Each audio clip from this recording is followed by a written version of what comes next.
অহা ইংৰাজী 28 মে তাৰিখে চাবুৱা চাহ বাগিচাৰ সমূহ ৰাইজৰ উদ্যোগত আৰু চাবুৱাবাসী ৰাইজৰ সহযোগত আমি পলমকৈ হ'লেও তৃতীয় বাৰ্ষিক বহাগী বিদায় সন্মিলন আয়োজন কৰিছোঁ। আৰু এই অনুষ্ঠানটিত আমাৰ বিশেষভাৱে সভাপতিৰ দায়িত্বত আছে আমাৰ টাটা হস্পিটেলৰ সন্মানীয় সঞ্চালক ডাক্তৰ প্ৰণাম খাউন ডাঙৰীয়া।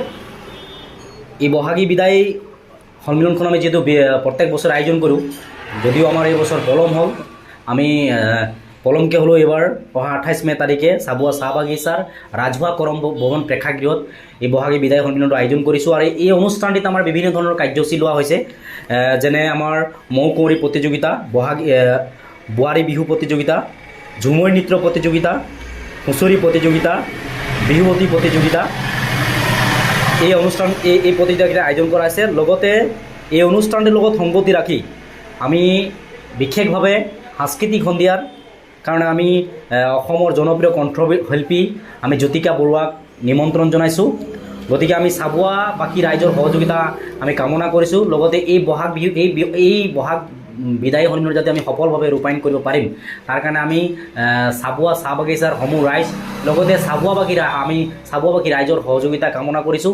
আৰু আশা কৰিছোঁ এই বহাগী বিদায় সন্মিলনে চাবুৱাত এটা সুবাৰ্তা কঢ়িয়াই আনিব আৰু আগন্তুক দিনবিলাকত অসমৰ সংস্কৃতি, অসমীয়া ভাষা সাহিত্য সংস্কৃতিত চাহ বাগিচাৰ লোকেও যে এক উল্লেখযোগ্য অৱদান আগবঢ়াব, এই কথাটো আমাৰ এই বহাগী বিদায় সন্মিলনৰ পৰা যাতে আমি এটা ৰাইজৰ মাজত সুবাৰ্তা কঢ়িয়াই প্ৰেৰণ কৰিব পাৰিম, তাৰে আমি এই বহাগী বিদায় সন্মিলনটো আয়োজন কৰিছোঁ।